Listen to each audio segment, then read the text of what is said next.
Boa noite, irmãos da Igreja Presbiteriana de Vila Gete. Quero saudar os irmãos com a graça e a paz do nosso Senhor Jesus Cristo. Que o Senhor abençoe sua vida, abençoe a nossa casa, abençoe o povo de Deus, reunidos em sua casa, juntos para louvarmos e adorarmos o nome do Senhor nosso Deus. Quero abrir a palavra de Deus no livro de Apocalipse, capítulo 15, o versículo 3 e o versículo 4. Livro de Apocalipse, capítulo 15, o versículo 3 e o verso 4. Diz assim a palavra de Deus: E entoavam o cântico de Moisés, servo de Deus, e o cântico do Cordeiro, dizendo: Grandes e admiráveis são as tuas obras, Senhor Deus Todo-Poderoso, justo e verdadeiro são os teus caminhos, ó Rei das Nações. Quem não temerá e não glorificará o teu nome, ó Senhor? Pois só tu és santo. Por isso todas as nações virão e adorarão diante de ti, porque os teus atos de justiça se fizeram manifestos. Meus irmãos, que privilégio que nós temos nessa noite de podermos juntos adorarmos o nome do Senhor. O próprio texto, meus irmãos, de João, no Apocalipse, nos convida, meus irmãos, a nós adorarmos ao Senhor. Grandes são as obras do Senhor sobre a nossa vida. Quem não temerá e não glorificará o nome daquele que criou todas as coisas, aquele que deu a sua vida por nós, aquele que está presente em toda e qualquer situação. Que nós possamos nessa noite juntos adorarmos e bendizermos o nome do Senhor nosso Deus. Há um cântico, meus irmãos, que nós vamos cantar, que está baseado nesse versículo 3 e 4 de Apocalipse, capítulo 15. Grandes são as tuas obras, Senhor Todo-Poderoso, justo e verdadeiro são os teus caminhos. Vamos adorar o Senhor com esse cântico.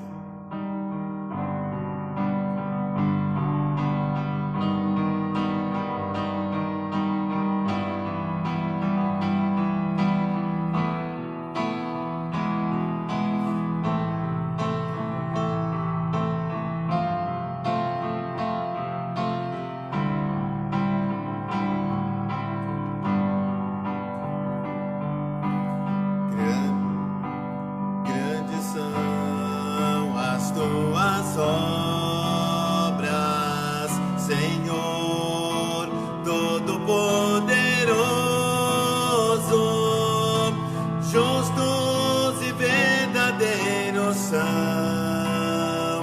os teus caminhos.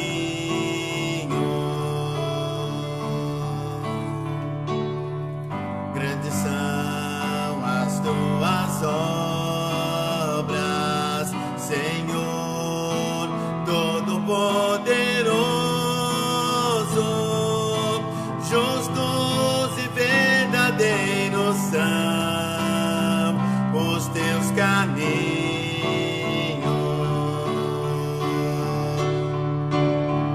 Ó Rei das Nações, quem não temerá, quem não glorificará teu nome? Ó Rei das Nações, quem não te louvará, pois só teu nome é santo. Ó Rei das Nações, quem não temerá, quem não glorificará teu nome? Ó Rei das Nações, quem não te louvará, pois só teu nome é santo. Todas as nações virão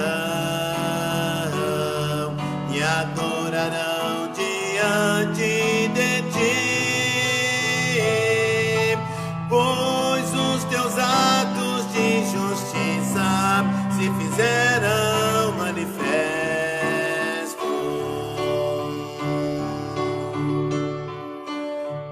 todas as nações virão e adorarão diante de ti,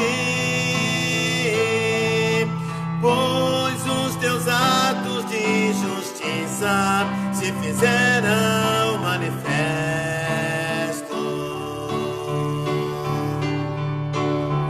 Ó Rei das nações, quem não temerá, quem não glorificará teu nome? Ó Rei das nações, quem não te louvará, pois só teu nome é santo. Ó Rei das nações, quem não temerá, quem não glorificará teu nome? Ó Rei das nações, quem não te louvará, pois só teu nome é santo.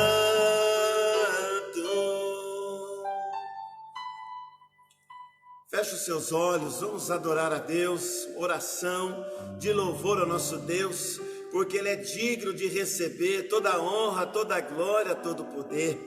Pai bendito, Pai eterno, nós louvamos o Teu nome nessa noite. Pai querido, que todas as nações da terra, ó Pai, possam adorar o Senhor e bendizer o Teu santo nome, primeiramente, ó Pai, pela obra do Senhor sobre a nossa vida.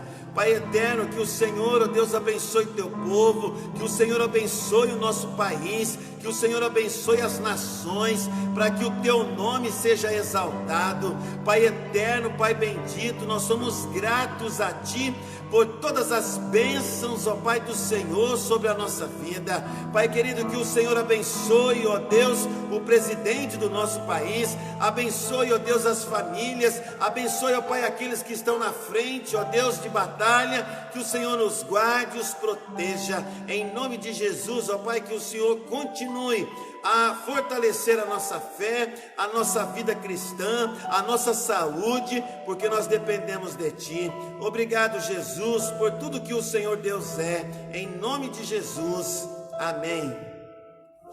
O salmista, meus queridos, no Salmo 67, diz assim, o Salmo de número 67, é um salmo, meus irmãos, que tem muito a ver com aquilo que nós acabamos de cantar. E eu gosto desse salmo. Ele diz assim, Salmo de número 67: seja Deus gracioso para conosco e nos abençoe e faça resplandecer sobre nós o teu rosto e nos dê a paz. Dizeis, louve-te os povos, ó Deus, louve-te os povos todos, alegre-se, exulte as gentes, pois julga os povos com equidade e guia na terra as nações. Louve-te os povos, ó Deus, louve-te os povos todos, a terra deu seu fruto e Deus, o nosso Deus, nos abençoa. Abençoe-nos, Deus, e todos os confins da terra o temerão. Meus queridos, nós precisamos ler a palavra de Deus para nós compreendermos o propósito de Deus na nossa vida. Qual que é a vontade de Deus para a nossa vida? Qual que é a vontade de Deus para a sua vida? Você que está nos acompanhando nesta live, no nosso estudo bíblico com a série Jonas, e hoje no capítulo 3 nós vamos estudar sobre o propósito de Deus. E é com certeza, meus queridos, o livro de Apocalipse, no capítulo 15, o versículo 3, o verso 4 que nós lemos anteriormente, e mais esse Salmo 67, demonstra, meus queridos, que Deus tem um propósito para cada um de nós, Deus tem um propósito para o seu povo. É por isso que o salmista, ele faz esse salmo que é um salmo para instrumentos de cordas, um salmo que é um cântico, falando que seja Deus gracioso para conosco e nos abençoe. Porque, meus queridos, para que o nome dele seja conhecido sobre toda a terra. E esse nome, meus irmãos, é Jesus, o qual você e eu conhecemos, e agora nós temos a oportunidade, o privilégio de podermos levar esta mensagem, a mensagem do Evangelho, a mensagem de Jesus Cristo, a mensagem, meus irmãos, do qual nós somos chamados. É por isso que nós cantamos, é por isso que nós exaltamos, e é por isso que nós expressamos o nosso louvor ao nosso Deus. O Salmo de número 96. Salmo de número 96, diz assim a palavra de Deus, o Salmo de número 96. Cantai ao Senhor um cântico novo, cantai ao Senhor todas as terras, cantai ao Senhor, bendizei o seu nome, proclamai a sua salvação dia após dia, anunciai entre as nações a sua glória, entre todos os povos as suas maravilhas, porque grande é o Senhor e muito digno de ser louvado, temível mais que todos os deuses, porque todos os deuses dos povos não passam de ídolos. O Senhor, porém, fez os céus, glória e majestade estão diante dele, força e formosura no seu santuário. Tributai ao Senhor, ó família dos povos, tributai ao Senhor glória e força, tributai ao Senhor a glória devida ao seu nome, trazei oferendas e entrai nos seus átrios, adorai o Senhor na beleza da sua santidade, tremei diante dele toda a terra, dizei entre as nações, reina o Senhor, ele firmou o mundo para que não se abale, e julga os povos com equidade. Alegrem-se os céus e a terra exulte, ruja o mar e a sua plenitude, fogue o campo e tudo que nele há, regozijem-se todas as árvores do bosque, na presença do Senhor, porque vem julgar a terra, julgará o mundo com justiça e os povos consoante a sua fidelidade. Tributo, glória e majestade de Deus. Devemos cantar ao Senhor um cântico novo, um cântico, meus irmãos, que expressa a nossa adoração, um cântico, meus queridos, aonde possa chegar até o trono da graça. É interessante porque o autor de Hebreus, no capítulo de número 4, o versículo de número 16 em diante, ele diz, meus queridos, que nós precisamos nos achegarmos. Ele diz assim: acheguemo-nos, portanto, confiadamente junto ao trono da graça, a fim de recebermos misericórdia e acharmos graça para socorro em ocasião oportuna. É nesse momento, meus queridos, que eu e você temos a oportunidade de oferecer sacrifícios de louvor ao nosso Deus, de poder oferecer a nossa vida, de poder cantar e exaltar o nome dele. E esse salmo também, meus irmãos, nós podemos cantar esse salmo. Cante conosco o salmo de número 96.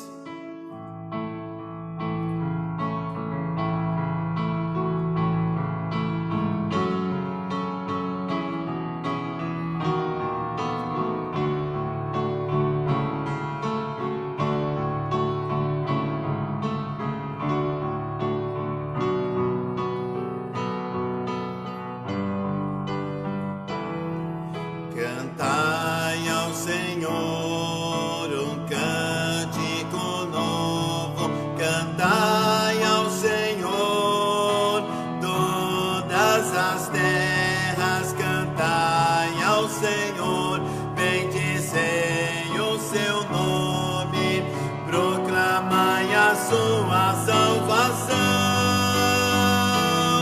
anunciai entre as nações a sua glória, entre todos os povos as suas maravilhas, porque grande é o Senhor, muito digno de ser louvado, mais temível do que falsos deuses, glória e majestade estão diante dele, força e formosura no seu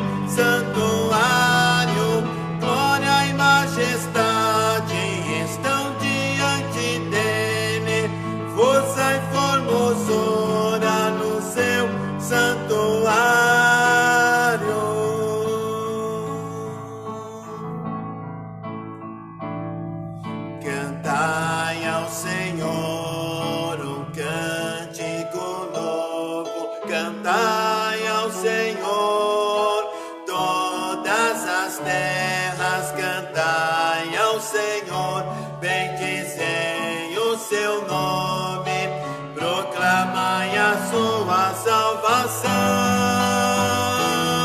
anunciai entre as nações a sua glória, entre todos os povos as suas maravilhas, porque grande é o Senhor, muito digno de ser louvado, mais temível do que falsos deuses.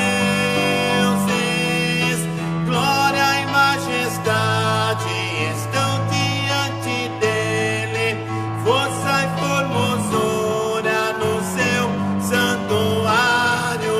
Glória e majestade estão diante dele, força e formosura no seu santuário.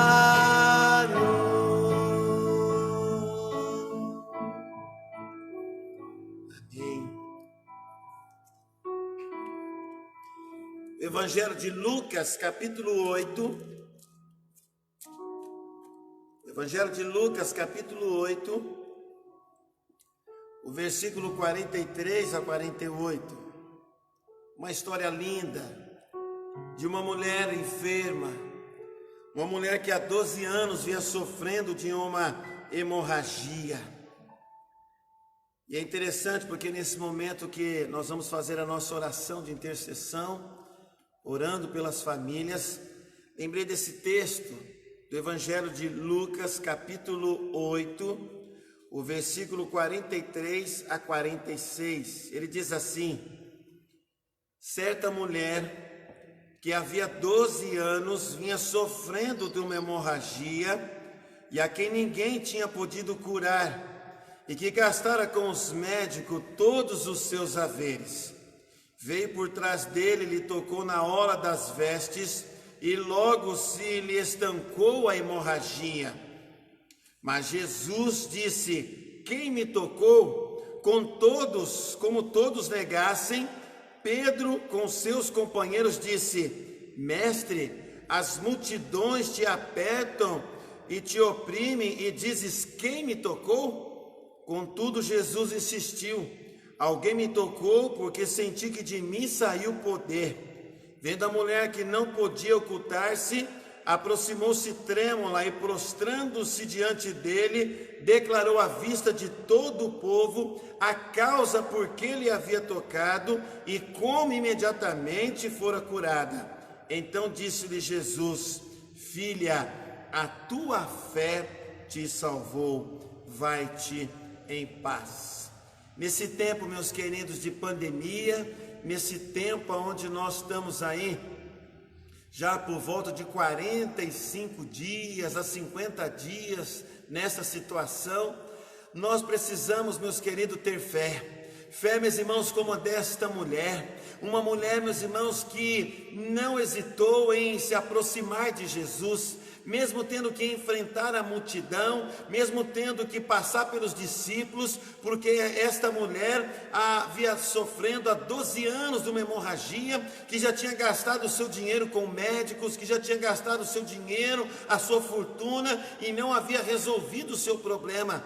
Mas esta mulher, para aquela época, era uma mulher marginalizada, não era uma mulher bem aceita na sociedade, então ela tinha que morar mais ou menos a 5 quilômetros da cidade, por causa desta hemorragia. E esta mulher agora, meus queridos, ela entende de que a única maneira de ser curada era colocar-se e se prostrar-se diante de Jesus.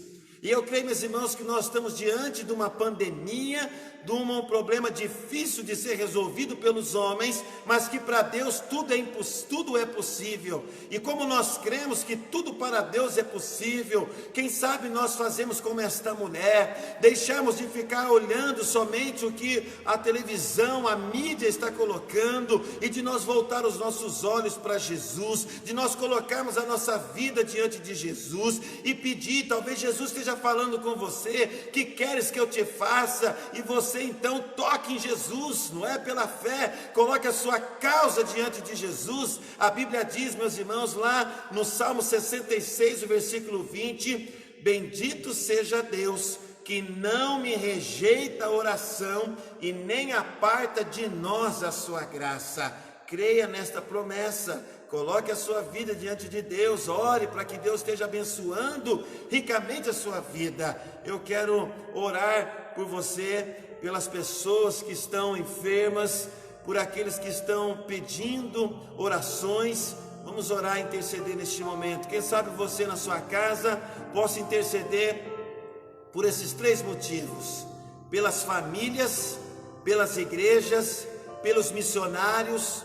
Temos o reverendo Ronaldo Lidório, a sua esposa Rosana, a sua filha Viviane e também a sua mãe, que está com o Covid-19, lá na cidade de Manaus, onde lá é o epicentro, né, daquele local. Vamos orar por eles. Outros pastores, outros missionários que estão com outros tipos de problema, quem sabe a sua família. Faça como esta mulher, não mediu esforços para chegar até a presença de Jesus, para chegar e ela confessar ali diante de todo mundo. Quando Jesus perguntou, é que eu senti, que eu percebi que de mim saiu poder, porque tem que ter fé. Não basta falar de Jesus, tem que ter fé. A Bíblia diz que em Hebreus 11, verso 6, que sem fé é impossível agradar a Deus. Portanto, é necessário que aquele que se aproxima de Deus creia que Ele existe e que se torne galardoador daqueles que o amam. Oremos nesse momento. Bondoso Deus, eterno Pai, na Tua presença, ó Deus, nos reunimos aqui nessa noite. Clamamos a Ti, ó Deus, pela cura, clamamos a Ti, ó Deus, pela libertação, clamamos a Ti, ó Deus, pela Tua mão poderosa sobre aqueles, ó Pai, que estão enfermos, sobre aqueles, ó Pai, que necessitam, ó Pai, da Tua graça, que necessitam, ó Pai, da Tua misericórdia. Nós não merecemos nada, mas é por causa do Teu Filho Jesus, nós temos livre acesso a Ti. Por isso, ó Pai, sabemos que o Senhor é poderoso para fazer infinitamente mais, e nós colocamos, ó Deus, as nossas famílias. Quem sabe algum parente, alguma pessoa dos nossos familiares que está enfermos, não necessariamente somente do Covid-19, mas outro tipo de enfermidade, seja qual for, que o Senhor põe a sua mão de poder, que o Senhor esteja restabelecendo, ó Pai, a saúde de cada um deles. Colocamos os missionários, ó Pai, diante do Senhor, os missionários que estão enfrentando esta crise, ó Deus, não somente a crise da enfermidade, mas a crise econômica, que o Senhor possa estar sustentando, que o Senhor possa estar suprindo as necessidades, ó Pai, de cada um deles. Pai bondoso, Pai eterno, que o Senhor abençoe aquelas pessoas que estão na linha de frente, que o Senhor tome conta de cada um deles e abençoe, ó Deus, também a saúde de cada um deles. Pai querido, oramos pela nossa igreja, pelos irmãos, ó Pai, acima de 60 anos de nossa igreja, que o Senhor os cubra com a Tua graça, que o Senhor nos abençoe, livrando, ó Pai, desta enfermidade, mas também, ó Pai, todas as famílias benditas no nome do Senhor, que o Senhor possa estar abençoando, fortalecendo a fé, cuidando, ó Pai, de cada um, que nós possamos firmar os nossos passos no Senhor Jesus. O hino de número 177, firme nas promessas do meu Salvador, cantarei louvores ao Deus meu Criador. Firme nas promessas, que você e eu possamos estar firmes na promessa de Jesus.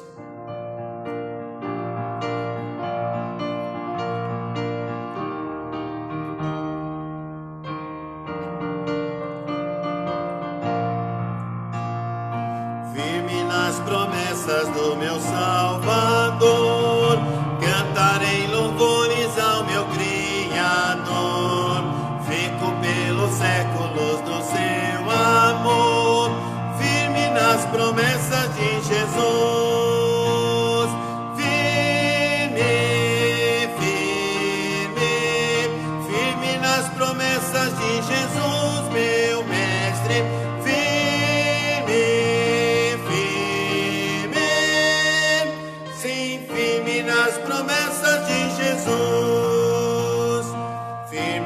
Promessas hei de trazer. trabalhar, tendo o verbo eterno sempre a me amparar. Mesmo em tempestade vou sem vacilar, firme nas promessas de Jesus. Firme, firme, firme nas promessas de Jesus, meu mestre. Firme, firme, sim, firme nas promessas de Jesus.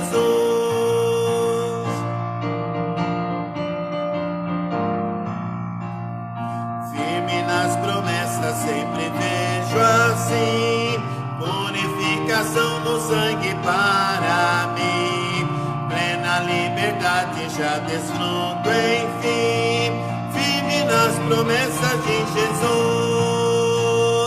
Firme, firme, firme nas promessas de Jesus, meu mestre. Firme, firme, sim, firme nas promessas de Jesus.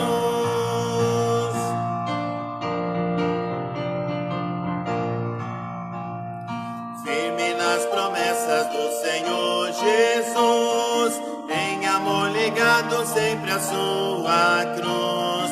Cada dia mais me alegro em sua luz, firme nas promessas de Jesus.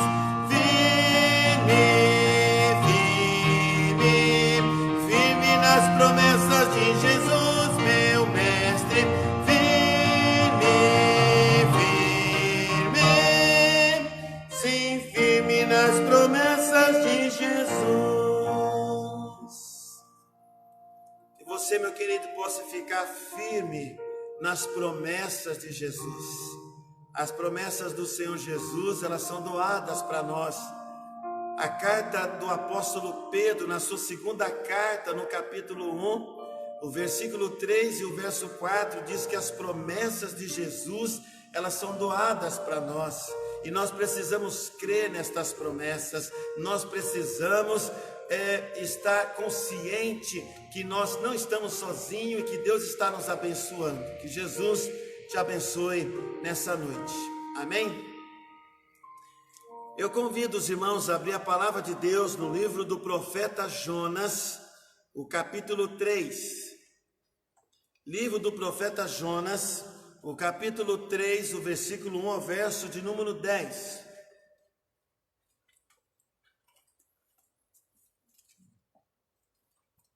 Jonas, capítulo 3. Jonas prega em Nínive. Veio a palavra do Senhor segunda vez a Jonas, dizendo: Dispõe-te, vai à grande cidade de Nínive e conclama contra ela a mensagem que eu te digo. Levantou-se, pois, Jonas e foi a Nínive, segundo a palavra do Senhor. Ora, Nínive era a cidade muito importante diante de Deus, e de 3 dias para percorrê-la. Começou Jonas a percorrer a cidade, caminho de 1 dia, e pregava e dizia: ainda 40 dias e Nínive será subvertida. Os ninivitas creram em Deus e proclamaram um jejum e vestiram-se de panos de saco, desde o maior até o menor. Chegou esta notícia ao rei de Nínive. Ele levantou-se do seu trono, tirou de si as vestes reais, cobriu-se de pano de saco e assentou-se sobre cinza, e fez-se proclamar e divulgar em Nínive, por mandado do rei e seus grandes: nem homens, nem animais, nem bois, nem ovelhas provém coisa alguma, nem os leve ao pasto, nem bebam água, mas sejam cobertos de pano de saco, tanto os homens como os animais, e clamarão fortemente a Deus, e se converterão, cada um do seu mau caminho e da violência que há nas suas mãos. Quem sabe se voltará a Deus e se arrependerá, e se apartará do furor da sua ira, de sorte que não pereçamos? Viu Deus o que fizeram, como se converteram do seu mau caminho, e Deus se arrependeu do mal que tinha dito lhe faria e não fez. Quero falar nessa noite, meus queridos, sobre o propósito de Deus. Qual o propósito de Deus para a sua vida? Qual é a vontade de Deus em sua vida? Com certeza, meus queridos, o propósito de Deus na vida do homem, ela é marcada pela obediência a Deus. Jonas, meus irmãos, no capítulo 1, é alguém que está fugindo da presença de Deus. E nós percebemos, meus queridos, que quando alguém foge da presença de Deus, com certeza, meus queridos, não está realizando a vontade de Deus. E quando nós não estamos fazendo a vontade de Deus, nós, meus irmãos, descemos espiritualmente. Nossa vida, meus irmãos, começa a ficar desarranjadas. Nossas vidas começam, meus irmãos, a não dar muito certo. Nós começamos somente a buscar aquilo que agrada ao nosso coração e não pensamos se o que nós estamos fazendo ou se o que nós estamos realizando agrada ao coração de Deus. Jonas, no capítulo 1, é alguém que estava fugindo da presença de Deus. No capítulo 2, nós vimos na semana passada que Jonas é alguém agora que está correndo para Deus, em busca de um sentido para a vida. Hoje nós vivemos um dilema, vivemos um momento de angústia, de tristeza, e muita gente agora está buscando uma solução, está querendo buscar e fazer a vontade de Deus, ou talvez esteja agora voltando para Deus, para compreender qual é a vontade de Deus para a sua vida, e talvez ainda buscando um sentido para a vida. E agora no capítulo 3, Jonas é um homem agora que está cumprindo o propósito de Deus, é alguém que está cumprindo a vontade de Deus. Jonas faz a vontade de Deus, e eu pergunto para você, você está fazendo a vontade de Deus? Em qual capítulo você se encaixa? No capítulo 1, fugindo de Deus, no capítulo 2, voltando para Deus, e no capítulo 3, talvez fazendo a vontade de Deus. Um crente, meus irmãos, indiferente como Jonas, nos traz grandes lições. Um crente, meus irmãos, que talvez esteja buscando sentido para viver como Jonas, ou um crente que aprendeu a caminhar no propósito de Deus. E para andar no propósito de Deus, nós temos que entender, meus queridos, uma coisa. A verdade é que a rebeldia humana não pode frustrar o plano de Deus. Deus tem um plano para a tua vida, Deus tem um plano na minha vida, Deus tem um plano para a vida de todos aqueles que o amam, para a vida de todos aqueles que nasceram de novo. Então a rebeldia, muitas vezes humana, ela não pode frustrar o plano de Deus. Os planos de Deus é maior, e Deus tem algo para a sua vida, que você não pereça nesse momento.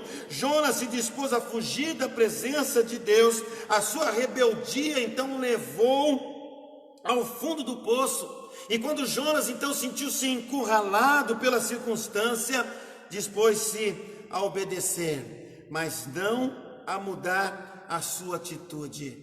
Talvez, meus irmãos, hoje nós temos que pensar que não basta somente nós queremos obedecer a Deus, mas nós temos que ter uma atitude na nossa vida. Essa atitude, meus irmãos, que condiz com a vida que nós temos e nós temos que levar. Uma atitude que demonstra que nós estamos querendo obedecer a Deus. Uma atitude de um cristão que leva Deus a sério. Não podemos levar Deus simplesmente, meus irmãos, empurrando com a barriga, porque a nossa vida cristã, ela não é um parque de diversões. A vida cristã, ela não é somente um jardim florido. A vida cristã, meus irmãos, pode ter espinhos. A vida cristã, podemos passar por angústia, por tristeza. O que nós não podemos deixar é de estar com Ele, de fazer a vontade dEle.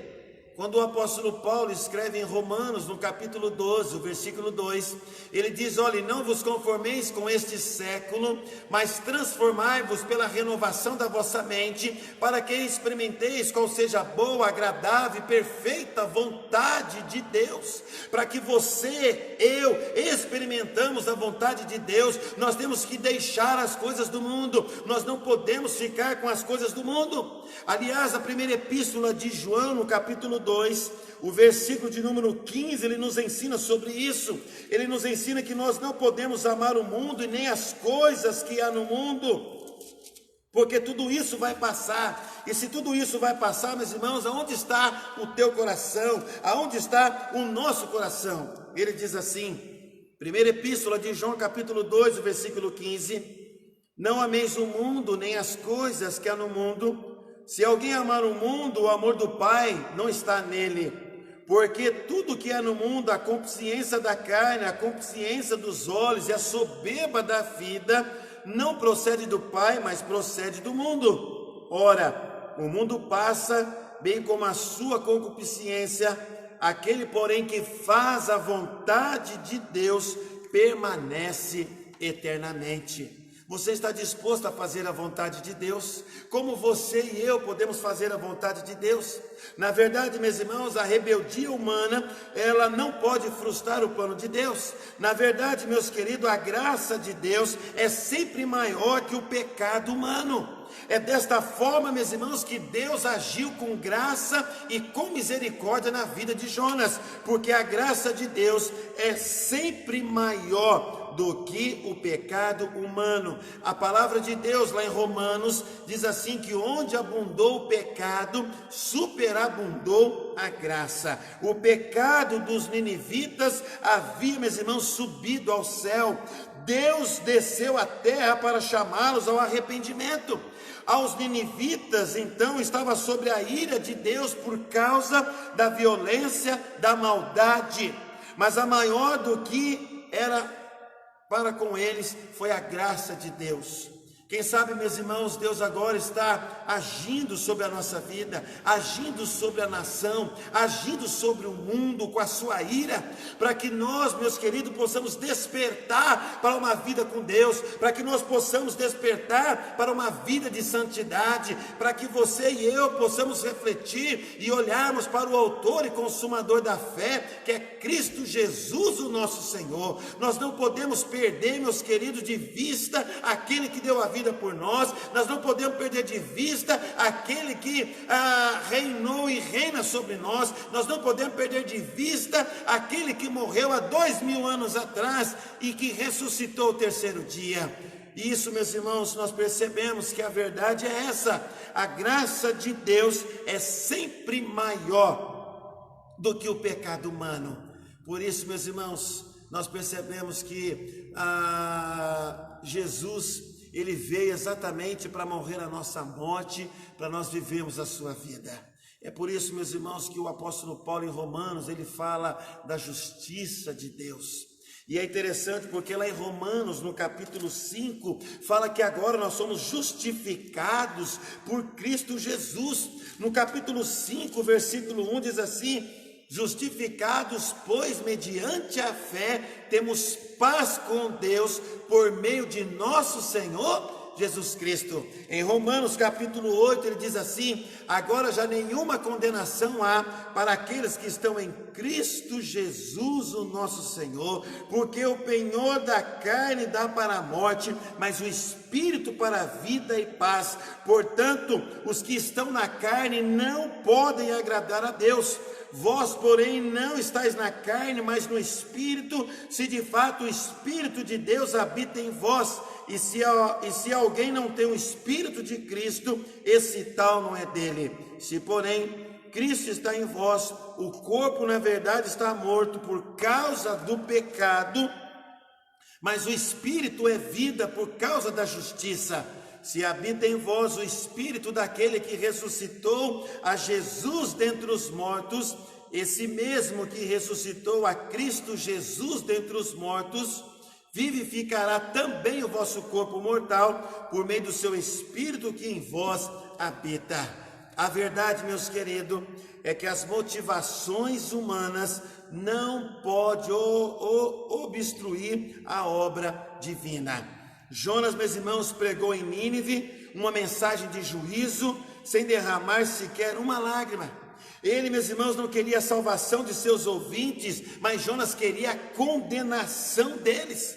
Jonas, meus irmãos, queria, porque a Bíblia diz que a cidade, meus irmãos, dos ninivitas era uma cidade pervertida, era uma cidade, meus irmãos, talvez comparada como Sodoma e Gomorra, mas diz a palavra de Deus que Deus, na sua infinita bondade e misericórdia, Ele quis salvar a cidade de Nínive. Deus queria agir com misericórdia, por isso que a graça de Deus é sempre maior do que o pecado humano, e as motivações humanas não podem obstruir a obra divina.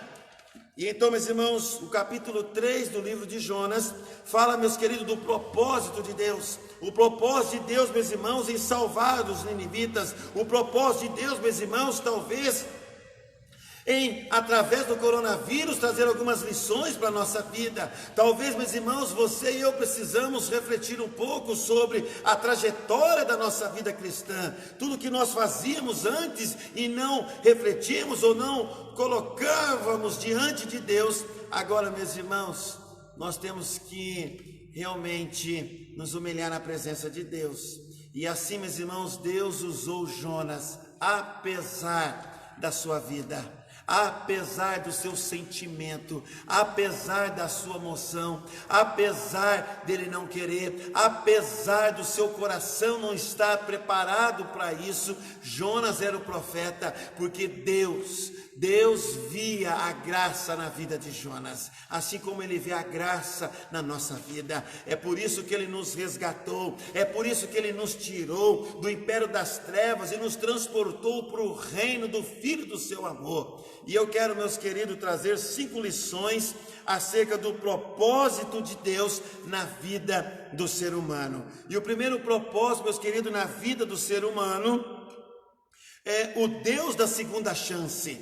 É interessante, meus queridos, porque no capítulo 3, o verso 1 diz assim: veio a palavra do Senhor como segunda vez a Jonas, dizendo. Então, meus irmãos, Jonas então, ele não ofereceu chance alguma aos ninivitas, pregou-lhe um juízo iminente sem nenhuma esperança. Deus, porém, com a sua graça, tratou com Jonas de forma diferente. Então, tendo fracassado na sua primeira missão, Deus agora lhe dá uma oportunidade, Deus lhe dá uma chance para que Jonas pudesse levar o evangelho. Essa segunda chance para Jonas é que Jonas recebeu a proposta de um novo começo. Talvez, meus irmãos, Deus esteja dando uma chance para nós de um novo começo, um começo, meus irmãos, agora de santidade, um começo de caminhada de uma vida cristã mais a séria, uma trajetória de vida, de nós não fazermos como o salmista no Salmo 1,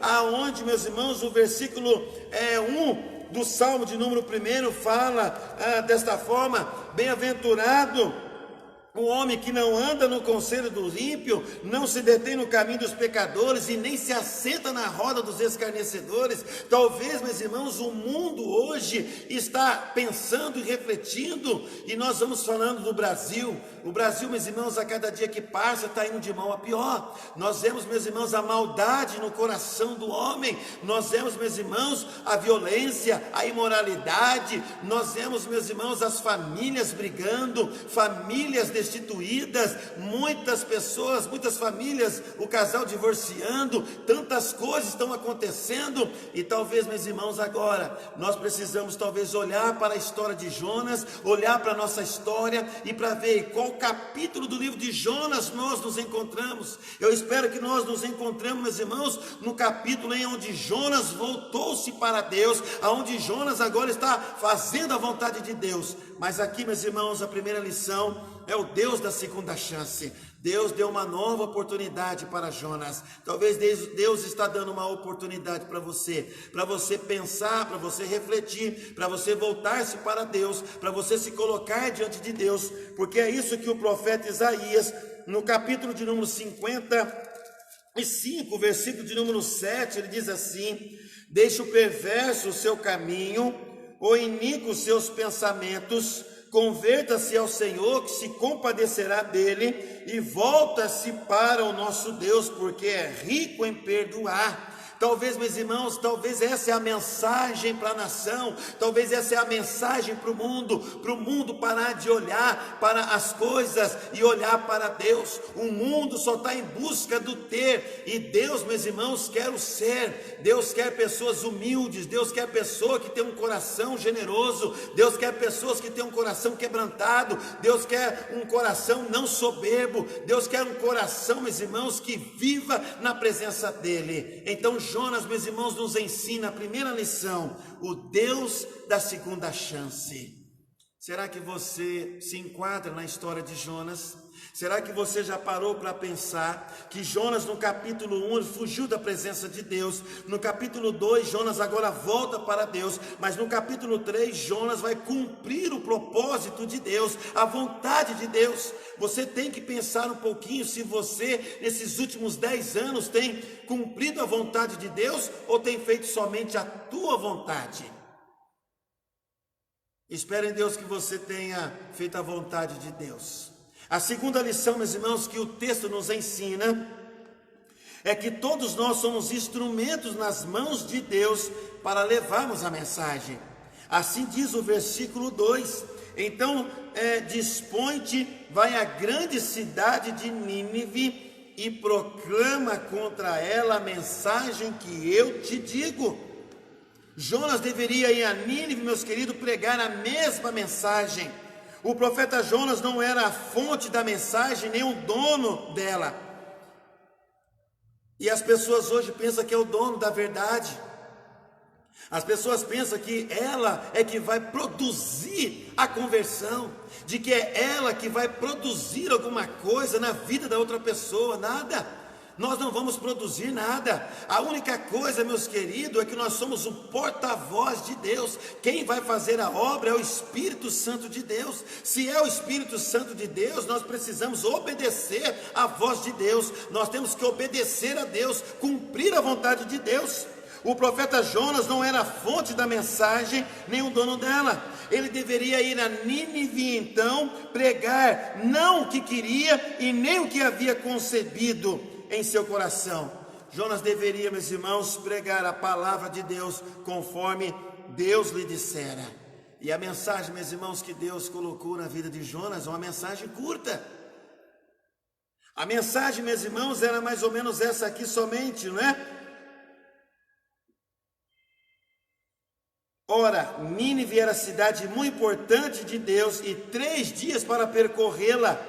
Começou Jonas a percorrer a cidade, versículo 4, caminho de um dia, e pregava e dizia o quê? Ainda 40 dias e Nínive será subvertida. Que mensagem? As pessoas hoje não estão pregando Cristo. As pessoas hoje estão discutindo o Evangelho. A maior necessidade hoje é que você, eu, a igreja do Senhor Jesus Cristo, leve a mensagem das boas novas, a mensagem do Evangelho. Não é ficar discutindo o Evangelho, mas levar o Evangelho, que é as boas novas da salvação e que é Jesus. Todos nós temos uma mensagem para levar a este mundo tenebroso. A pergunta que se ecoa em nossos corações é descobrirmos qual é a vontade de Deus para a minha vida, que só é possível quando estamos conectados com Deus. Essa conexão, meus irmãos, que nós devemos ter com Deus, essa conexão, meus irmãos, requer de nós uma vida de oração e leitura da palavra de Deus. Será que é difícil você parar um pouco? E nesse tempo de pandemia, nesse tempo de isolamento, nesse tempo de quarentena, muitas famílias agora estão podendo reunir, muitas famílias estão podendo fazer a sua oração, muitas famílias voltaram a fazer o culto doméstico, muitas famílias que antes não tinham tempo para sentar e conversar, agora estão tendo. Talvez, meus queridos, isso faça você refletir. Se você ainda não fez isso, faça urgente. Comece a separar um tempo, porque tem muita gente ainda na correria, tem muita gente não levando a sério esta mensagem. Talvez muita gente não está ainda refletindo sobre as consequências do Covid-19 ou a consequência de tudo que está acontecendo. Mas o fato, meus queridos, é que Deus está dando um recado para nós, e esse recado talvez seja a segunda chance, essa oportunidade. Deus não aplica a sua justiça antes de mostrar na verdade uma solução. Talvez Ele está dando agora um presente para nós, de nós realmente voltarmos para Ele, de realmente buscarmos a Ele de todo o nosso coração, de toda a alma. Terceiro lugar, meus irmãos, o propósito de Deus na vida do ser humano nós não administramos os resultados. Jonas, meus queridos, no capítulo 3, o versículo 3, o verso 4, levantou-se, pois, Jonas e foi a Nínive, segundo a palavra do Senhor. Ora, Nínive era cidade muito importante diante de Deus, e de 3 dias para percorrê-la. Começou Jonas a percorrer a cidade, caminho de um dia, e pregava e dizia: ainda 40 dias e Nínive será subvertida. Jonas sentiu certo prazer de pregar uma mensagem de condenação em Nínive.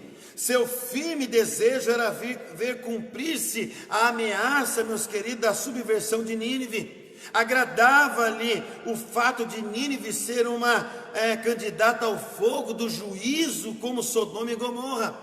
Jonas, na verdade, meus queridos, ele tinha fogo em suas palavras, mas ele não tinha compaixão em seu coração. Talvez, meus irmãos, essa é uma mensagem muito importante para nós, porque as pessoas podem ter fogo no coração, mas não tem misericórdia, não age com compaixão, não age com graça na vida das pessoas. Tantas pessoas morrendo. Já passou, meus irmãos, de 3.000 pessoas aqui em São Paulo do Covid, mais de 100.000 pessoas no mundo todo, chegando aí quase a mais de 1 milhão de pessoas morreram por causa dessa situação. E o fato, meus queridos, é que parece que nós estamos vivendo num tempo onde vivemos um momento inerte. Tanto faz, tanto fez. As pessoas que estão nas ruas sem máscaras, as pessoas que estão na rua simplesmente por estar, é porque não perceberam, é porque isso já ficou normal. E quando as coisas começam a ficar normal, nós achamos que não tem problema nenhum. Todo mundo sai, por que eu não saio também? Todo mundo está sem máscara, por que eu não saio sem a máscara também?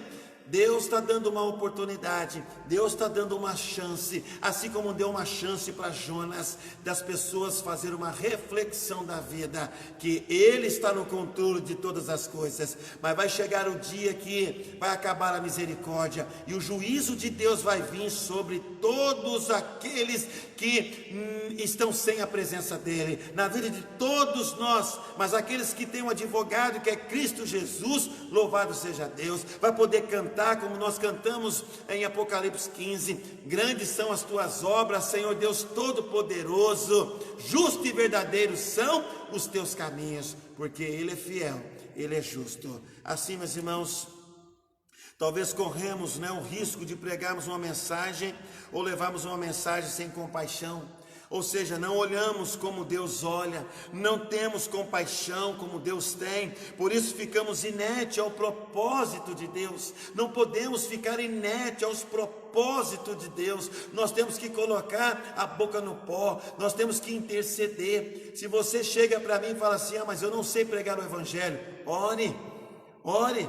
Jonas não queria pregar, e Jonas só levou uma mensagem, e a mensagem que Jonas levou foi muito curta, não é? E a mensagem que ele levou foi essa, dentro de 3 dias para percorrê-la, e dizia: ainda 40 dias e Nínive será subvertida.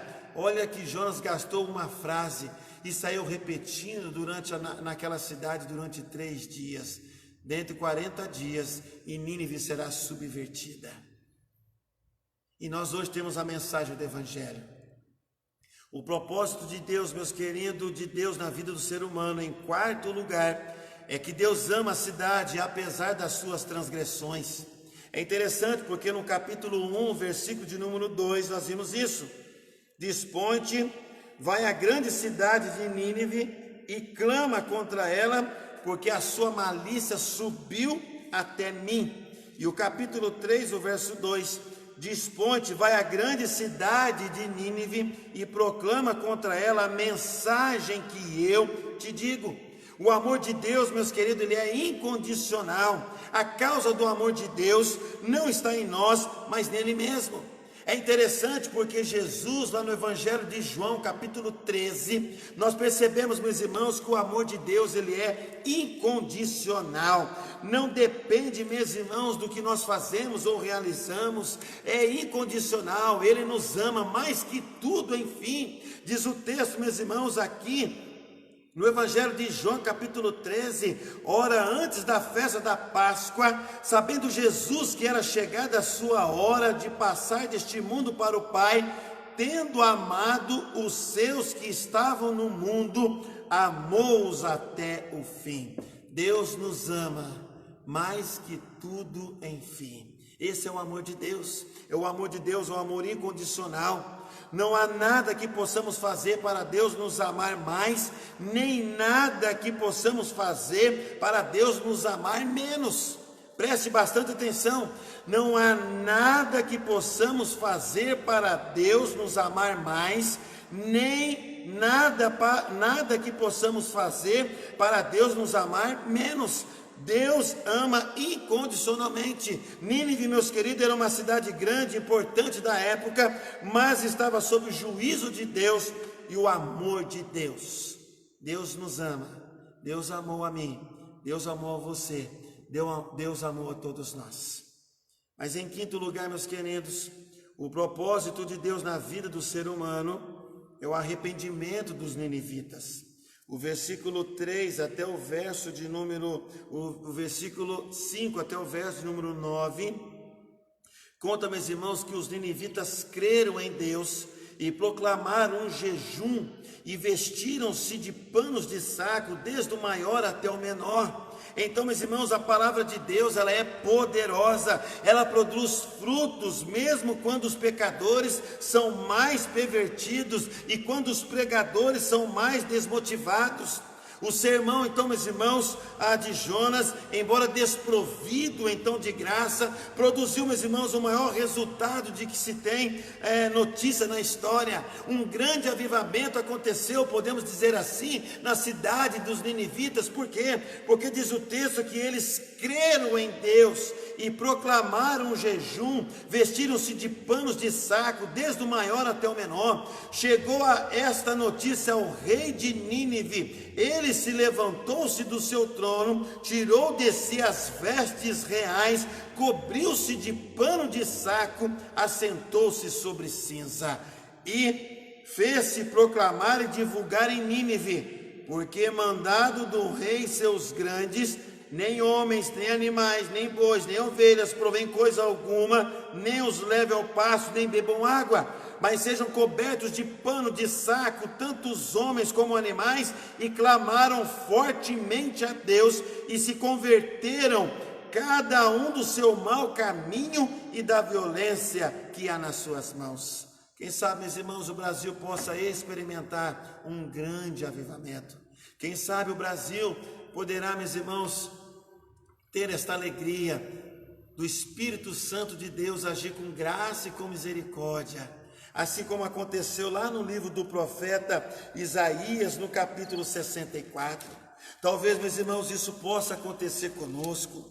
Que Deus tenha misericórdia de nós, para que nós possamos realmente refletir, para que nós possamos realmente ter um coração voltados para Deus. Isaías 64 diz assim: ó, se fendesse o céu, se descesse, se os montes tremessem na tua presença, como quando o fogo inflama os gravetos, como quando faz ferver as águas, para fazeres notório o teu nome aos teus adversários, de sorte que as nações tremessem na tua presença. Quando fizeste coisas terríveis, que não esperávamos, descesse e os montes tremessem na tua presença, porque desde a antiguidade não se ouviu, nem com os ouvidos se percebeu, nem com os olhos se viu Deus além de ti, que trabalha para aquele que nele espera.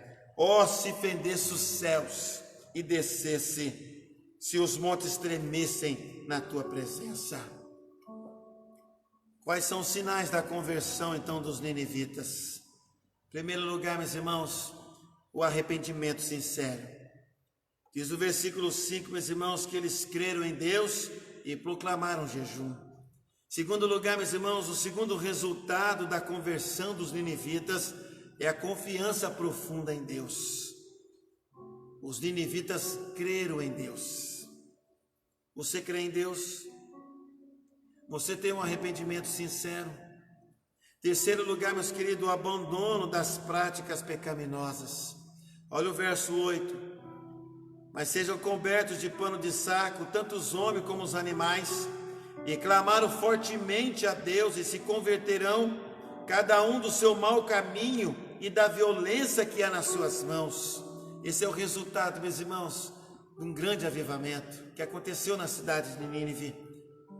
O arrependimento sincero, a confiança, meus irmãos, profunda em Deus, o abandono das práticas pecaminosas.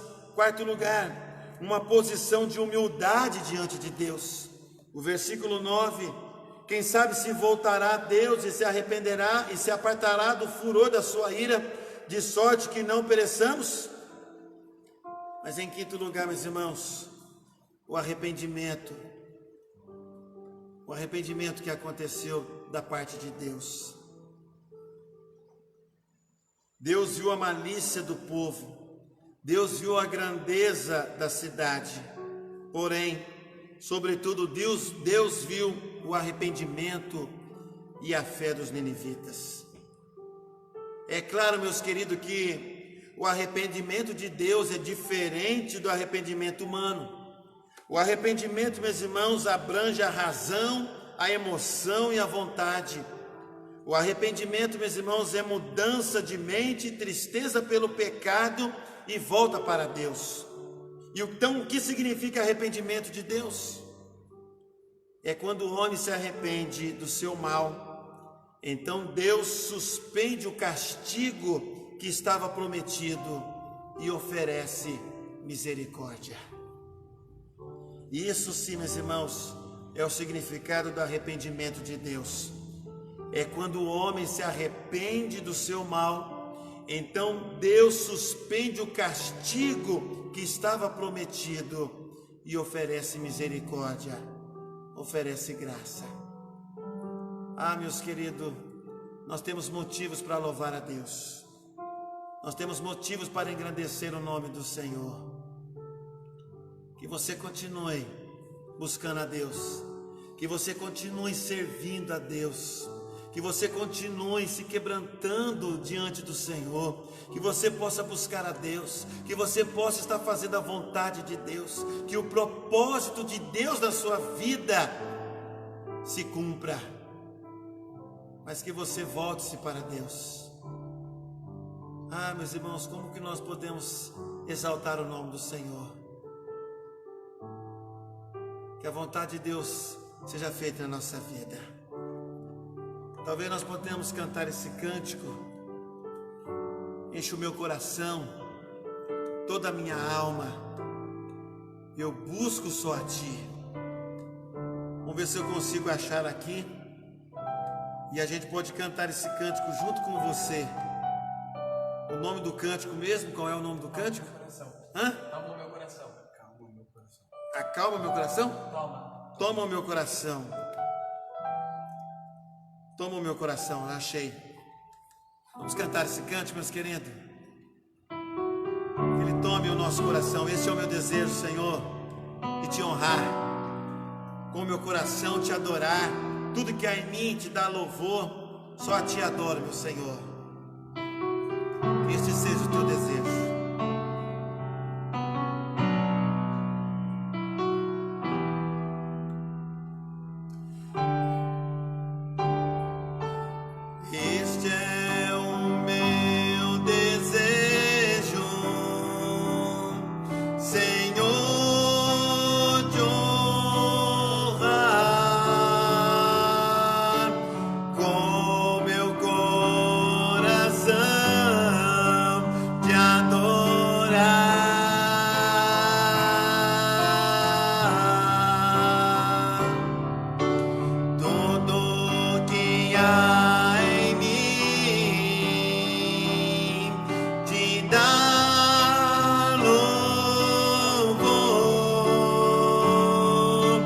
só a ti adoro, meu Senhor.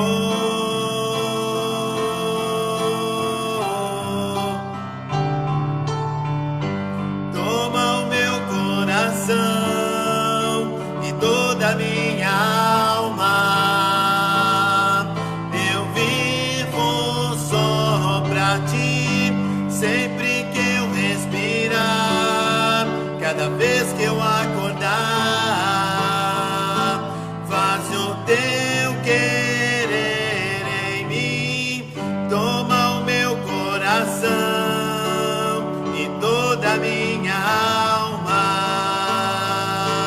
eu vivo só pra ti, sempre que eu respirar, cada vez que eu acordar, faz o teu querer em mim.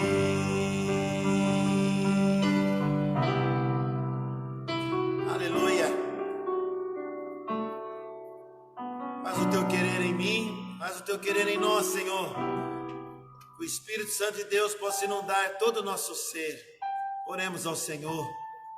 Queremos desde já agradecer os irmãos que acompanharam esse estudo bíblico da Igreja Presbiteriana de Vila Jete, outros irmãos de outras igrejas, mesmo sendo presbiteriana, outras igrejas irmãs. Que Deus abençoe muito a sua vida, para que o propósito de Deus cumpra-se na sua vida. Vamos orar ao Senhor. Obrigado, Senhor, por essa noite. Obrigado, ó Deus, porque a tua vontade, ó Pai, se cumpre em nós. Este, ó Pai, é o teu desejo. Por isso, ó Pai, que o Senhor nos abençoe. Por isso que o Senhor nos guarde. Por isso, ó Pai, nós suplicamos a Ti, tenha misericórdia de nós. Nos assiste, ó Pai, na nossa fraqueza. Nos assiste, ó Pai, na nossa caminhada. Que o Teu nome seja exaltado e glorificado. Que Deus dê uma semana abençoada para nós. Que Deus dê uma noite abençoada para nós. Que nós possamos descansar em Ti. Toma, Senhor, o nosso coração e toda a nossa alma. Nós queremos, ó Pai, consagrar a nossa vida ao Senhor. Enche-nos, ó Pai, do Teu Espírito. Enche-nos, ó Pai, da Tua palavra. Enche-nos, ó Pai, de amor, de compaixão e de graça, em nome de Jesus e para a glória de Jesus, amém. Que Deus te abençoe, meu querido. Tenha uma boa semana e até o próximo domingo, a live na escola dominical às 9h30 da manhã e o culto vespertino às 19 horas. Fique na paz, em nome de Jesus, amém.